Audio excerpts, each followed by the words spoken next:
morning, and welcome to InTouch, a public affairs show dedicated to improving the lives of Susquehanna Valley residents. I'm Freddie Hammer, News Director at Backyard Broadcasting.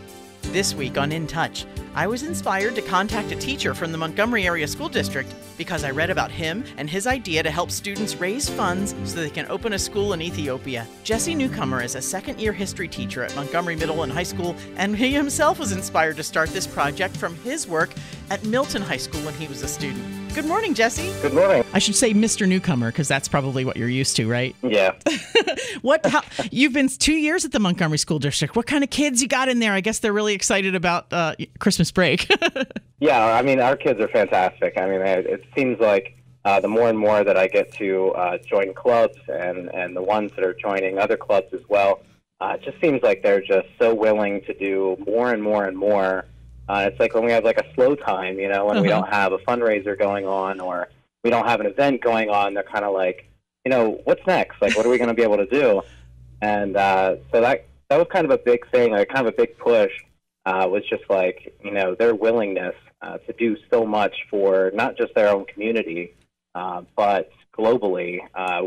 Some of them got a little taste of this and some of them didn't. So some of my students really aren't really sure what's going on. They're probably confused. But as far as the ones that do know, I mean, they really think this project is great. And we are basing it, housing it in the Multicultural Club that is ran by myself and my art teacher, Mrs. Tina Samsel. So we're going to use that sort of like as a foothold within the district so that we can do some fundraising. The kids can join the club, and if they have an interest in Team Ethiopia, they're more than welcome to join that committee. Mm-hmm. I mean, it's so great. I mean, the kids are great there, and they all have big hearts. So that's exactly what we need. It's really exciting because you were inspired by another teacher, Mr. Mike Kahn from the Milton Area School District, to open a school in Cambodia is what they did in 2008. And really the clubs that you are a part of and you can proctor and be, mentor children to do this very same thing. How exciting for you. They raised $40,000. You got some big shoes to fill, I think, in some cases, right? Yes, absolutely. And I mean, I entered Milton High School back in 2009. So I was just 1 year after they started the whole campaign and everything. And, I mean, we sold T-shirts and there was car washes. And there was just so many things going on, and it really brought the Milton community together, as a whole. I mean, everybody in the whole town, knew about what was going on. Sure. And the local communities as well, of course, White Deer, New Columbia. So Milton School District has students from there as well. So seeing what he did and the amazing work, and I was able to go to a couple of the Team Cambodia meetings, actually just this year. They're going again very shortly, and I was able to meet up with some of the teachers that are going. And, just to see how motivated that they still are to make sure everything's running smoothly is just a huge motivation for me to be able to kind of do something very similar in Ethiopia, which is definitely a place that is in need of education and for the world to care, Yeah, for sure. It's neat to see you sort of start this project from the ground floor. And now I know you have had a lot of help with the Red Raider Foundation as far as Montgomery Area School District Foundation helping you a little bit. Are they helping you lay the groundwork for how you're going to get started? Yeah, they're kind of the first ones to really accept the idea for the school and the community and for it to really relate to the school district. And that it's not really like a foreign entity that is like coming into the school. We're going to be using these students and the ones that are willing and that they want to help change the world. And we're going to be using those students to be able to do all this. And it's like, I was just writing a couple things up in the past week or so, and I was writing about some of my kids in my history club, which is another club that I run. And I mean, just the amazing things that they've done over the past couple months. And then to be able to show that to the Red Raider Foundation and to be able to show it to the school board. And that's actually what I was able to do back in November. Was at the school board meeting. I was able to kind of show, this is what I've got so far. This is, this is a lot of progress. These are some of the partners that we kind of already have, people that are interested in working with Team Ethiopia and to put the school there. And I just thought, it was just amazing. And the Red Raider Foundation was on board and the school board was on board. And it just seemed like everything is just lining up perfectly. What made you choose Ethiopia? Did you have several choices and then you went with them, or was it a student choice? It was a couple of different things. One of them was that, ever since knowing, Mr. Mike Kahn, and seeing his Cambodia experience, I just thought it was just so amazing. And so I knew I always wanted to do that, going to high school all those years that the Team Cambodia was coming about. And I just thought, wow, like, this would be an amazing thing to do. And I think that's partially what inspired me to be an educator. And I just thought, like, trying to see a place that really is in need, not another first world country, but, definitely a third world country. Sure. And I was actually talking to Arlie Davis from Milton, and we, him and I got talking, and we kind of honed in on Ethiopia, and we both agree that there's definitely a need for education and stuff like that. So he's part of Christ Wesleyan, a pastor over there. And, I think both of us working together on that idea and picking Ethiopia. And then I started in my research. I didn't just kind of leave it at that, but I wanted to see what the people were like and what's language and, how do they coexist on the African continent. And, it just seemed like everything, it's like every time I think about it, I smile. And actually, just from the newspaper, got out. I had a professor from Maryland, contact me today. Okay. And said that he would love to get on board as well. He's kind of doing something similar, and so he's actually he migrated here from Ethiopia about 20 years ago. How wonderful! And so he's like, this is great. This is exactly what we do. So we should do the same thing. So I mean, it's like I said, it just seems like everybody that's reaching out is super positive, and they really want to see this project work. When you sort of model maybe your ideas at this time over the Milton Area High School's Mr. Mike Kahn's ability to do Team Cambodia, you with Team Ethiopia, you're looking forward to helping how many students and what kind of ages can you help? What did they do, and are you going to be doing the same kind of thing with that same age group of kids?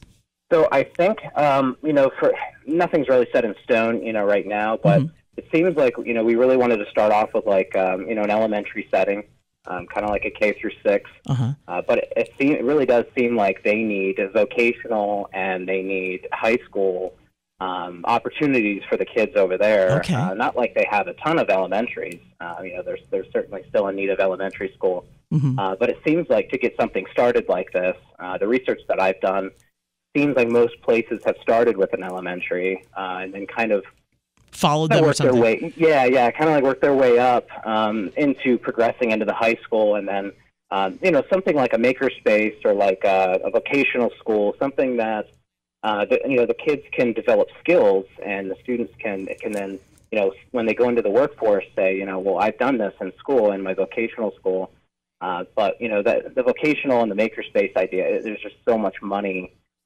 put into it that we just kind of want to get something started, getting kids in the classroom, learning, and being able to have that opportunity to learn that a lot of them do not currently. The Multicultural Club that you have at your school that you are advisor of, is this the first project for this club, or have they done other things? Well, we actually just created it. So the History Club and the Multicultural Club were just created this year. And the Multicultural Club had its first meeting back in, first official meeting, just back in December. And so, with the number that we pulled in for multicultural, and I think that more students are even going to want to join, there's going to be a lot. It's kind of like a 3-tiered structure. So we focus on, number one would be the genealogy. So we really want students to trace back their ancestors and things like that. And we have a couple teachers that are really, really good with knowing how to do that for free. Cool. And then, of course, if, we get stuck, Ancestry.com, 23andMe's out there. Sure. But really focus on their heritage. And then the second aspect of it is for students that want to study abroad. We have a Costa Rica program. We're going to be going to Central and Eastern Europe in 2021 that I'll be taking students on. So there's a lot of study abroad opportunities for students at Montgomery, but they're a little pricey. A lot of them run, $3,000 to $5,000. Sure. And so, this club just kind of helps, be able to, I guess you should to fundraise, and it gives them ideas for fundraising so that they can go on their own trip. And then, of course, lastly would be our Team Ethiopia program that's kind of new. With everything that hit the Sun Gazette and then, everything that's out there, I really haven't had a chance to even talk to all the teachers yet. So it's so exciting. Once we get back in January, I think some of the teachers and students will be like, wow, this is great. I'm excited to see a new program happen. You're going to continue to help these students in Ethiopia, hopefully forever, or at least until they're independent. Yeah, absolutely. I mean, I see, when I just had that meeting with Team Cambodia, I was able to, get a little information from Mr. Khan about how he gets, he's getting daily attendance records, and he's seeing like 99, 90 to 99 to 100%. Wow. Attendance. I mean, it's fantastic, and just how many people that they were able to educate in the past 10 years, and then when you ask them, like, how involved is Milton School in it, as far as financially supporting the school, and they step back so much. I mean, they are not, from what the information that I got, they are not paying all the bills. They're not paying for all the tuition. I see. By fundraising, they're self, sustaining over in Cambodia, and they're kind of paying their own wages, and they're working out all that stuff by themselves, and they just kind of needed that initial, building or that initial push to get education over there, which is fantastic. What kind of infrastructure do you need to create or plan in an Ethiopian situation? Is it something where you have to make sure there's water at the facility? Picking the exact location, I know that we want it around the capital, but wouldn't be, of course, inside, right directly in the capital, but just around it. And yeah, I mean, fresh water, this is kind of like a process. When I tell people about the program, it's not like something that I envision that, like, hey, by the end of, June or something, we're going to have the building up with fresh water in there with kids in the seat for next fall. It's like it's kind of like a dream that is kind of like coming into fruition over time. It's like, I expect years, to go by until we actually get students, in the chairs. Now, of course, the faster the better, Sure. but, there's a financial part of that, of course, that we would love to have help on. And just, being able to get so many people involved, this project kind of started back at the end of May, and it just took off. I mean, everybody kind of wanted to get on board, which was fantastic. But I mean, we have some committees, in the Red Raider Foundation and amongst some of the teachers at school that we're going to be starting here soon once we get everybody on board. Just people to kind of help out, start fundraisers. One thing I really thought was cool was that Team Cambodia, they have a first grade class in Milton School District that has raised a few $1,000s in the last 10 years just by doing their fundraiser that they do every year. I mean, it's amazing, like what our students can do, and then how big of hearts that they have to be able to help other people that they don't even see or know every day. It's just absolutely amazing. Well, I love hearing the beginnings. We're on the ground floor of this. Lots of people contacting you and hoping to help. Is there a way that we could help right now, contacting the school district or emailing you in some way? Yeah. So I have my email. It's listed online at mlntasd.org, which is the Montgomery website. If you go under the faculty for the high school, you'll be able to see my name, Jesse Newcomer, and then it'll pop up, and I'll have my email right there. That would probably be the best way. I'm on Facebook, all the social media platforms. I'm okay with that. Whatever it takes for somebody to feel comfortable to reach out to me and to, want to say, I'm really good at this, I'm really good at that, or I would just like to know more information. I think, it seems like that's kind of the key, is just to educate everybody on what's happening and to, share this opportunity and this experience with as many people as possible, and make everybody feel like they're a part of it. I think that's a key piece to this, and in our little, I guess, city. Town of Montgomery and surrounding towns and cities, of course, anybody and everybody is welcome to join, as long as everybody has a positive mindset, and we can keep moving forward and keep making progress. Well, we want to help you as much as we can, so keep letting us know about the fundraisers, and we'll make sure that we tell everybody here at Backyard Broadcasting. Oh, that sounds great. Thank you very much. You're welcome. Jesse Newcomer, he's a teacher at Montgomery Area School District. Are you a middle school or high school teacher, Jesse? Primarily middle school. I do have 2 high school classes, Okay. but I teach all of 7th and 8th grade.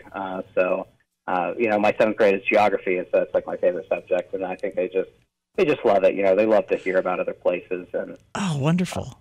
Yeah, you're the kind of teacher that's bringing back the things that we may have lost. We need these things. We need to know about our world, and you're definitely making that happen, Mr. Newcomer. Thank you. Thank you. All right, we want you to be a part of it. If you'd like to help out Jesse Newcomer and his Montgomery Area School District kids in the Multicultural Club, they're going to put together Team Ethiopia. Contact him as soon as you can, and we can always help you get in touch with them if you contact me at fhammer@Backyard Broadcasting. Thank you.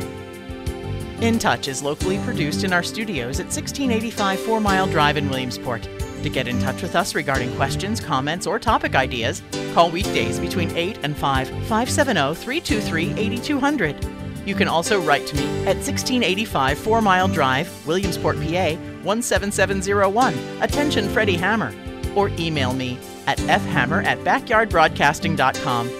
Thanks for listening to In Touch, a production of Backyard Broadcasting.